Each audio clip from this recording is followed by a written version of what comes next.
travaille pour Société Plus là au Pérou, à l'époque et maintenant, donc ici à N'Djamena, en tant que consultant privé. J'étais avant fonctionnaire du BIT, Organisation internationale du travail, siégée à Genève.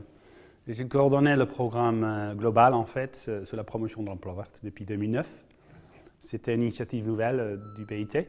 J'ai eu la chance donc d'être sollicité de le monter, de le gérer, et puis voilà. Il y a un an ou deux, je l'ai laissé pour des autres pour me suivre. Et je suis passé donc à la consultation, mais je continue de travailler dans ce domaine vraiment en plein essor, n'est-ce pas? Il y a beaucoup de monde qui veulent savoir qu'est-ce qui se passe avec le changement climatique, qu'est-ce qui se passe dans cette économie verte, et qu'est-ce que ça implique pour les emplois, pour l'emploi. Donc voilà. Société m'avait demandé donc assister et appuyer le ministère de l'Emploi au Pérou. Parce que le ministère avait donc sollicité un appui technique, une assistance technique, comme on dit, à Société Plus, parce qu'ils étaient en train de faire leur plan de promotion des emplois verts. En fait, ça fait partie de leur politique de promotion de l'emploi.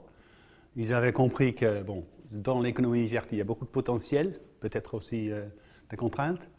Il faut donc il faut faire quelque chose de plus.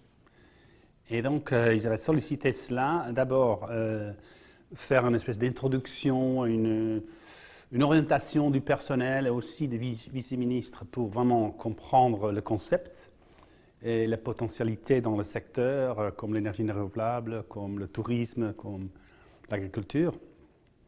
Et par la suite, faire 3 ateliers séparés avec une orientation sectorielle.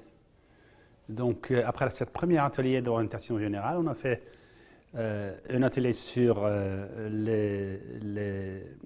gestion des déchets, organiques, électroniques, un peu de tout.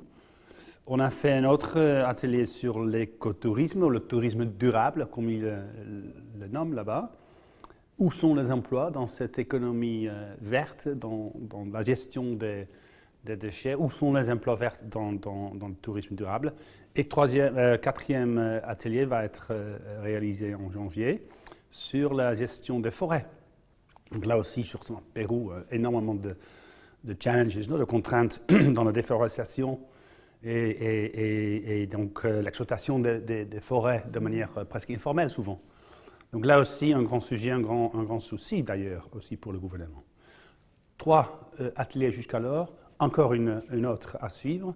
Les résultats, bon, c'est difficile à dire, mais ils ont des suggestions très concrètes. Quoi faire, par exemple, dans une ville comme Trujillo, qui est au nord du Pérou, pour vraiment formaliser les recyclateurs, les gens qui travaillent déjà dans le recyclage, souvent de manière informelle, mais qui font beaucoup de contributions à la fois donc, à l'environnement, mais aussi donc, au marché du travail.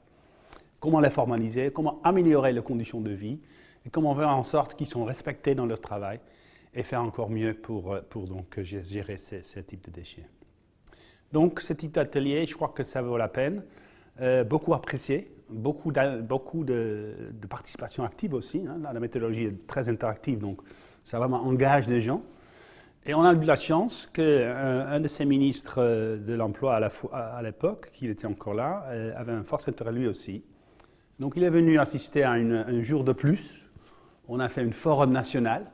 On a convoqué des ministères différents. On a pu convoquer aussi des bailleurs de fonds, notamment de l'Union européenne, qui d'ailleurs qui finance Société Plus, n'est-ce pas? Donc aussi l'ambassadeur au Pérou est venu ouvrir ce forum national au Lima, avec une publicité, avec beaucoup de participation, des centaines de gens, 150 personnes sont venues, un jour entier pour vraiment aussi discuter sur ces 3 thèmes ensemble.